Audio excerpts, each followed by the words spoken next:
सब गुण आगर ये गावे कृति संता सोम में हित लागी जनु अनुरागी भयउ प्रगट श्रीकांता ब्रह्मांड निकाया निर्मत माया रोम रोम प्रतिवेद कहे मामे और सुवासी यह उपहासी सुनत धीर मत तेरे आया है ओपे जा जब जाना प्रभु मुस्काना जरते बहुत वेद कीन चाहे कहे कथा सुहाई मात बुझाई ये प्रकार सोते प्रेम माता पुन बोली सोमत डोली तजौ तात रहे रूपा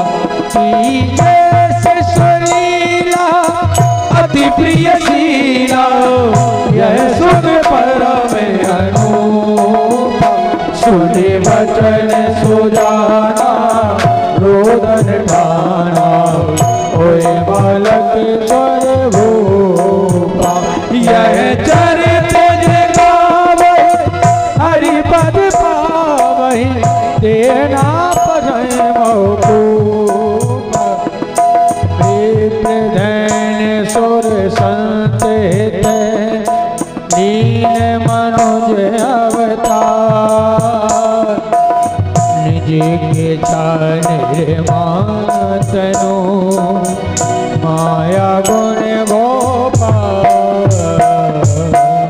बोल राघवेंद्र सरकार की जय हो।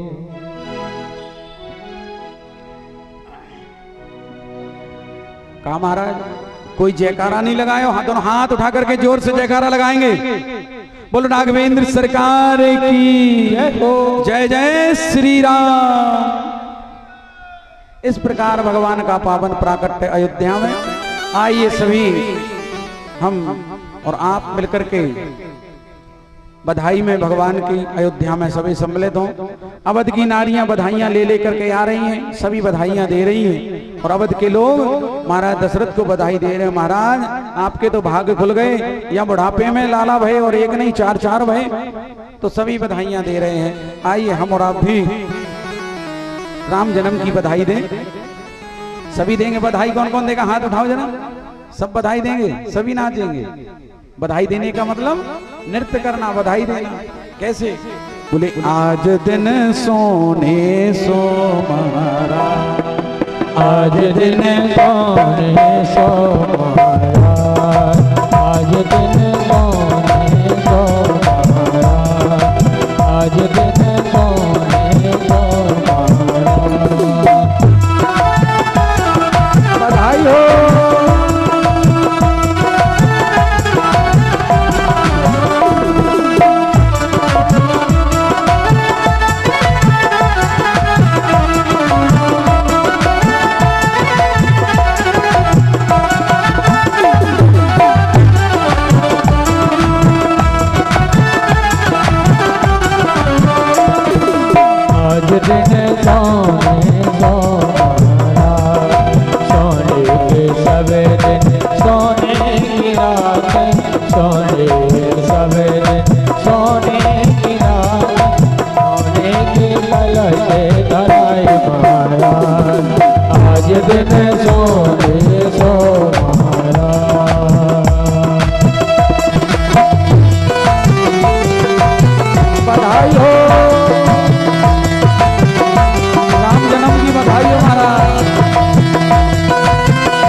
रघुरैया जन्म लिए रघुरैया अवध में बाजे बधैया जन्म लिए रघुरैया अवध में बाजे बधैया बाजे बधैया बाजे बधैया बाजे बधैया बाजे बधैया बाजे बधैया बाजे बधैया बाजे बधैया बाजे बधैया बाजे बधैया लगते हैं हो लगते हैं चारों भैया बाजे बधैया लगते हैं चारों भैया अवध में बाजे बधैया तालियों की सेवा करते हुए जय हो।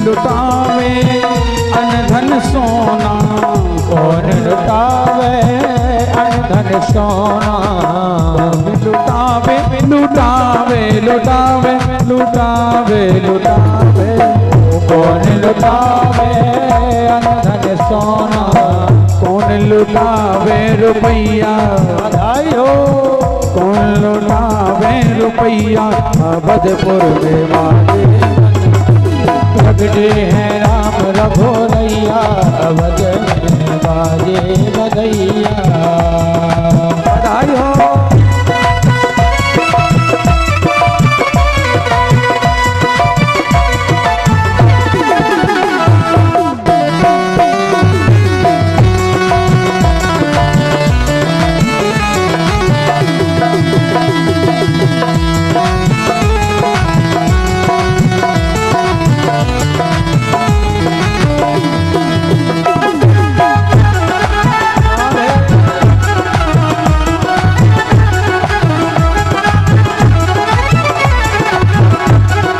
तालियों की सेवा करते हुए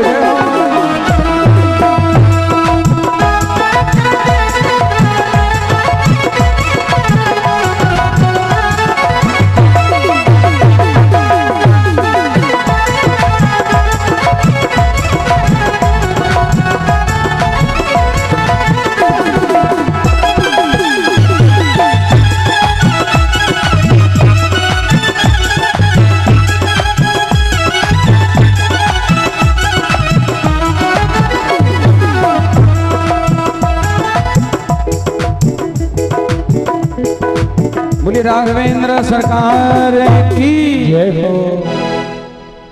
महाराज भगवान का पावन प्राकट धीरे धीरे भगवान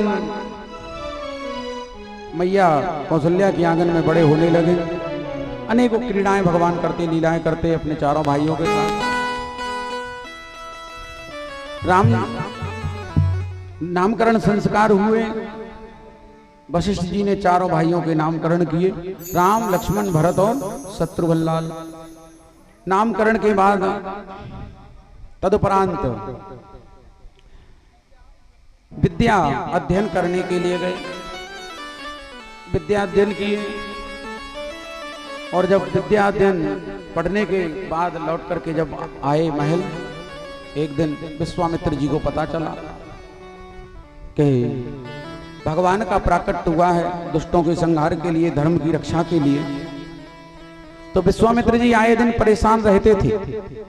राक्षस उन्हें यज्ञ नहीं करने देते थे।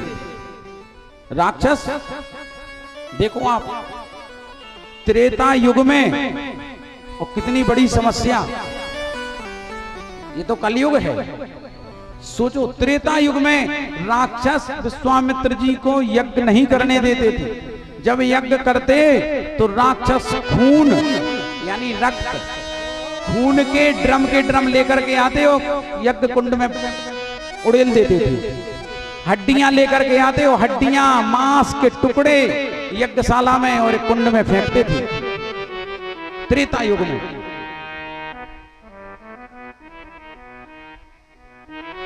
ये तो कलयुग है, और कलयुग में अभी इतना नहीं आया चरम पे कि कोई ऐसा करने की हिम्मत रखे। कलयुग में अभी इतने राक्षस तो नहीं हुए। तो त्रेता युग में राक्षसों का इतना भय, विश्वामित्र जी को पता चला, गए अयोध्या, स्वागत किया महाराज दशरथ ने। आने का कारण पूछा, आने का जब कारण पूछा तब वशिष्ठ जी ने कहा कि अनुज समेत देहु रघुनाथ। हे महाराज, हम अनुज सहित यानी लक्ष्मण के सहित राम जी को मांगने आए हैं। लक्ष्मण के सहित रघुनाथ जी को मांगने के लिए आए हैं। और जब राम की बात सुनी तो दशरथ जी रोने लगे, कहने लगे, हे मुनिवर, आपने ये क्या मांग लिया? आपने विचार नहीं किया। चौथे पन पाए सुत चारी, चौथे पन में 4 बेटा है बुढ़ापे में, और विप्र वचन ना कहू विचारे। अरे विचार तो करते। और फिर मेरे बेटा राम लक्ष्मण बहुत छोटे हैं और राक्षस बड़े विराट और विशाल हैं। तुम कहो तो मुनिवर मैं चलूंगा, मेरी सेना चलेगी और राक्षसों का वध करेगी, लेकिन मैं अपने बेटों को नहीं भेजूंगा। आप कहो तो हम चल रहे, सेना को ले चल रहे। विश्वामित्र जी बोले, राजन, यदि जवानी में तुमने यही काम किए होते तो आज मुझे यहां तुम्हारे यहां मांगने नहीं आना पड़ता। तुमने यही तो काम नहीं किया। यदि राक्षसों को मारा होता तो आज उनकी हिम्मत नहीं होती कि वो हमें यज्ञ ना करने देते। रावण भी जानता है महाराज दशरथ को, कितने परम प्रतापी हैं। कभी सामना नहीं किया महाराज दशरथ का रावण ने। इतनी हिम्मत नहीं थी रावण की कि महाराज दशरथ का सामना करे। तो जब रावण सामना नहीं करता तो राक्षसों की क्या विसात कि वो सामने आते। विश्वामित्र जी कहते हैं, राजन, यदि तुमने जवानी में और राक्षसों को मारा होता तो आज मैं तुम्हारे यहां मांगने नहीं आता तुम्हारे बेटों को। एक महाराज जनक हैं और एक महाराज दशरथ। कहते, राजन, तुम्हारा इस तरफ नगर अयोध्या और मेरे आश्रम के उस तरफ है जनकपुर। जनक ये भी बहुत बड़े राजा हैं। राजा जनक भी बूढ़े, इन्होंने भी जवानी में राक्षसों को नहीं मारा। रावण राजा जनक से भी भय खाता है, राजा जनक का भी सामना रावण ने नहीं किया। तो राजा जनक और राजा दशरथ ये सोचते हैं कि जब हमें कोई समस्या है नहीं, हमारे नगर में कभी राक्षस आते नहीं, कभी उत्पात मचाते नहीं, नगर में आके हमारी प्रजा को परेशान करते नहीं, तो हम क्यों राक्षसों को मारें? हमें क्या लेना देना रावण से और रावण के राक्षसों से? विश्वामित्र जी कहते हैं, राजन, आप तो हमें दोनों बेटा दे दो, बस आपकी जरूरत नहीं है, आप वृद्ध हो गए और सेना जो है वो काम कर नहीं पाएगी मेरा। वशिष्ठ जी बहुत गड़गड़ाए, बहुत मना किया। अंतोगत्वा वशिष्ठ जी ने निवेदन किया, समझाया, उपदेश किया। अच्छा, तब जाके दशरथ जी माने सो माताएं रोने लगी। माताएं रोई तो माताओं को वशिष्ठ जी ने समझाया, सुनो, तुम्हें बहू नहीं चाहने, बहू चाहिए कि नहीं घर में? तो माताएं बोली, हाँ हाँ बहू तो चाहिए। देखो आप, जब लड़का के ब्याह की बात आवे माताएं कितनी खुश हो जाती कि को क्या उसे करा तो देवे, अच्छी बिटिया मिल तो जाए, ब्याह करा देवे, बस बहुत खुश हो जाए लड़का के ब्याह की सुन के कि चलो बहू आए।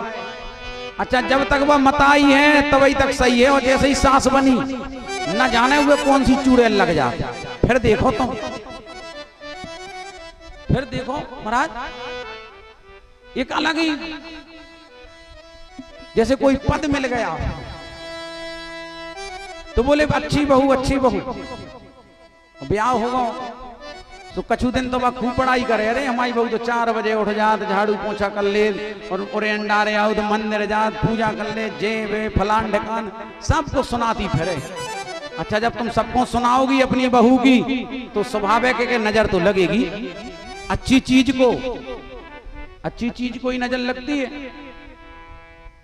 जो मीठा होता है कीड़ा उसी में लगते हैं। और जब तुमने बड़ाई करी बहू की तो लगी नजर घर को, और जब नजर लगी घर को तो फिर बहू अच्छी नहीं लग रही, फिर पुसा नहीं रही, वो काम नहीं दिख रहे हैं? लड़के को बस में कर लिया, मेरा बेटा मेरी बहू के बस में हो गया, उसके ही गुलाम है, उसके ही बस में है। तो तुम क्या कर रही थी इतने साल से? तुमने 25 साल तक पाला पोसा बड़ा किया, तुम अपने बस में नहीं कर पाई, तूने 25 दिना में अपने बस में कर लो। बागुन का जो तांत्रिकी करके आई थी, बंगाली पढ़ के आई थी, ऐसा नहीं है, कोई बस में नहीं होता। अब जैसे ही माताओं ने सुनी, प्रेम से बोलो राधे राधे, जैसे ही माताओं ने सुनी गुरुजी के मुख से कि विवाह नहीं करना क्या बेटों का, सो माताएं खुश हो गई, आओ गुरुजी करने, विवाह तो करने हैं। बोले तो फिर उन्हें भेजो, विश्वामित्र जी के साथ भेजो, विवाह का समय आ गया। सो अब विश्वामित्र जी के साथ भेजा, विश्वामित्र जी के साथ भेज दिया। दोनों राम और लक्ष्मण अब दोनों चले जा रहे।